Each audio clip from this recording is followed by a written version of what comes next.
Hello again, everybody. For those of you who weren't at the Senior Citizen groundbreaking, let me again introduce who we have here. We have Supervisor Pete Palestina, George Komolofsky, John Long, and Jim Kinney. We also have two elected officials with us, Mike Fitzpatrick, County Commissioner, and Scott Petrie, our state representative. And Tommy Thomas just arrived also. Thank you, Tommy.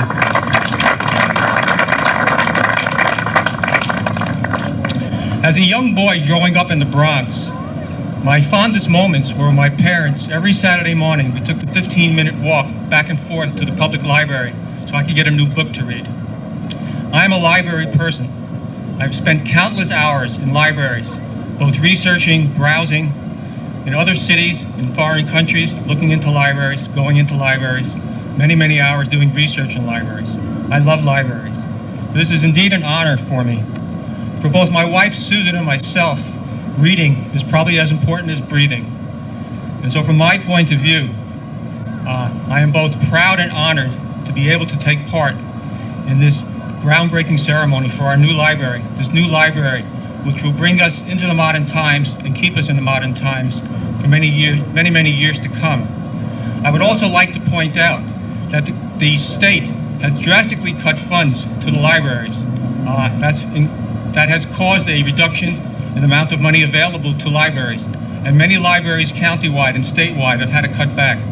But contrary to that, Northampton Township is actually fully funding its library. And not only is it fully funding its library, but we're also constructing a brand new addition to our library. And I am very, very proud to be a part of that. And now I would turn the program over to Jim Kinney, who besides being liaison to senior citizen, is also liaison to our library. Jim? Thank you, Art. For those of you who are across the street, you heard my little history lesson. This is my second groundbreaking for a library. We moved it from the old Nike site over to here, and what we did, we called it a cultural center rather than a library because it housed, at that time, the senior center, the historical commission, and also our library. So it was kind of jack of all trades, and we put a lot of people under these roofs. This will be strictly, from what I understand, a library because we have the senior center across the street. I'm sorry, Ginny's giving me the word. It's still going to be the historical commission. Okay, Ginny. We're going to find a place for you, Ginny, someday. A real place, believe me. Good point, John. I'd like to introduce Jeff Meek, who is the chairman of the library board, and I'm sure he will introduce the members of the library board themselves. Jeff? Thank you, sir. About 8.5 years ago, my wife and I moved to this community because she was offered a job here. And since I was a sculptor, I could go just about anywhere. One of the very first things that we did was come to this library. And as wonderful it is, it's just too damn small. We have decided that what we would do is get active in changing that. And it's brought us to this day through hours and hours and hours of work in designing this new building. We approached that design with two concepts. One is to service the needs of this community as best we can, and two is to make it as inexpensively built as we possibly could. We haven't seen the bids yet, but we hope we've done that. Almost every part of this library will be doubled. The children's area will be more than tripled. Programs that we've never been able to have before because we didn't have a meeting room will start sprouting up when this new building is finished. So look for a dedication in about 2 years, and we're going to make one big bash out of it.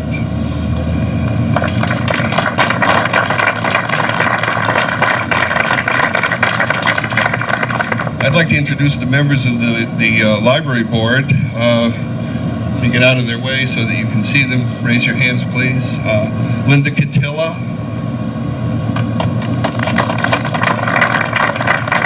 Don Silver. Ted Fisher.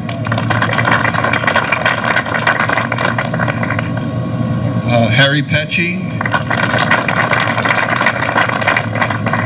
Sue Friedman, Joan Kinney.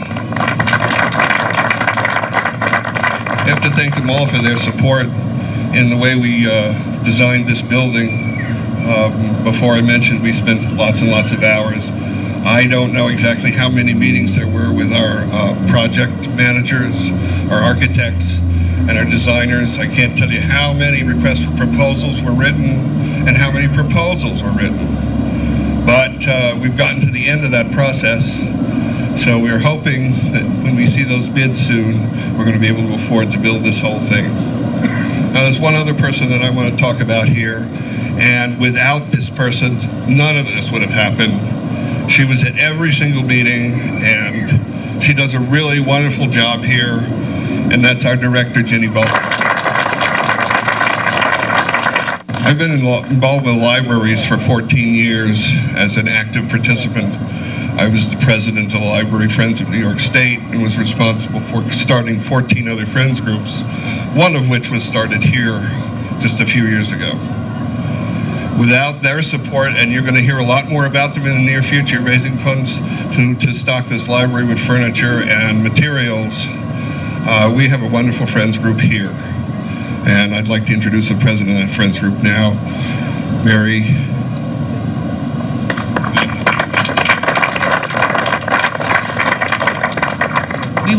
We do a lot of activities. The book sale, perhaps many of you have been at, to raise funds to support the library. And this is one check for $1,000 that we'd like to present to Jenny. And she collects what we need. We can always use a lot more members and support, so if any of you would like to join, we'll be there the third Tuesday, which is next week. Thank you very much, Mary.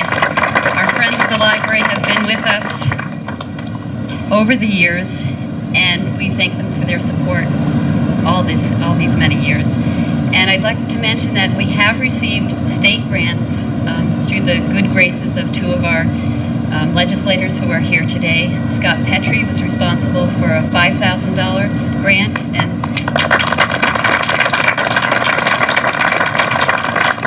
at this point, we think $20,000 is coming through the office of Tommy Tomlinson.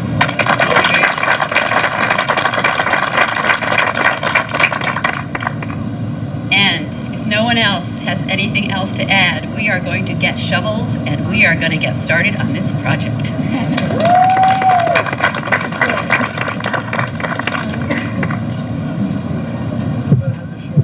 Nope, shovel for everything.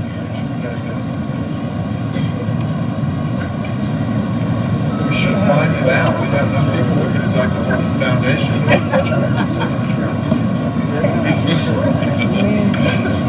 Why not?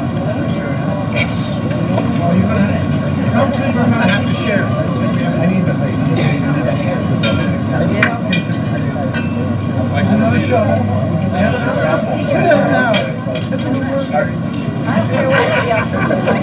You're not sharing.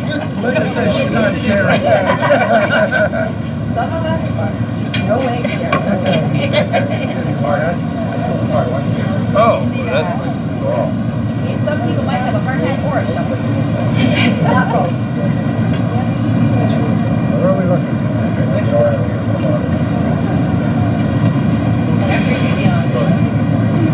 Ready? Dig.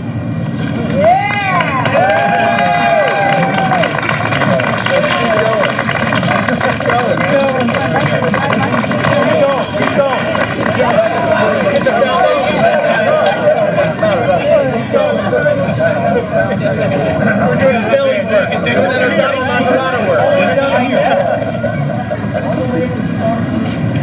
All right. Where's the yellow line? Yeah, I know. Thank you all for coming, and watch us grow. It's going to happen very soon. Just a word from Scott Petrie, and if Tommy wants to say something, that would be great too. I just want to thank everyone for coming. This is a great occasion, and both Senator Tomlinson and I are committed to libraries. We discussed during the budget discussions when there was going to be a cut from the governor's staff on library funding, we decided that it was important to find a way to restore some of that money, and that's why these grants are so important. $5,000 doesn't go real far, but it certainly helps the library get through the tough times. And I will share with you, my son uses this library, and many people outside the Northampton community use this library, so it is a wonderful facility. It's an important facility. It's a great day for the senior center because they're vacating this property, enables the library to begin its plans and to build at a much more affordable rate. So congratulations, and we'll continue to try and help you through those tough times so you can continue to expand. Thanks, Scott. And this is a great day. Communities are defined by a lot of different things. There's schools, you got good schools, good roads, good municipal buildings, nice senior center. But I think a library is one of those key things that you have in your community that really defines what kind of community you are. And what helps that is the people that are involved in it. And you can see that there's a lot of community involvement here and community support. So when Scott and I look around at the different communities that we try to represent, we see this much from the community coming to us. That's why we try so hard to bring it back to you, because there's a bigger bang for your buck when your community's involved in a project like this. So congratulations to you for being so involved and making your community a better place to live with a resource center. Libraries have become a lot more than just libraries. They're wonderful resource centers for children and seniors and everybody involved. So thank you very much for coming out today. Congratulations, Art. When we were across the street, Jim Kenny said that the senior center started as a card game that got a little bit out of control, and you can see what happened. So this was probably a book club that just kept growing. So, and whatever it takes. I mean, if that's how it starts, this is just a great day for Northampton Township. There's a saying that a community without a library is a community without a soul. If you think about it, it's probably very, very correct. And so this is a wonderful day for the citizens of Northampton Township. As I said to County, we're opening a brand new library this Wednesday, which is going to be the first completely wireless library anywhere in Bucks County. And it would be a shame to open a new library without a groundbreaking or a planning for the next library. And so I feel kind of complete. We're opening a library, and we're planning the expansion of an existing library. So congratulations to everybody in the town. It's a great day for you.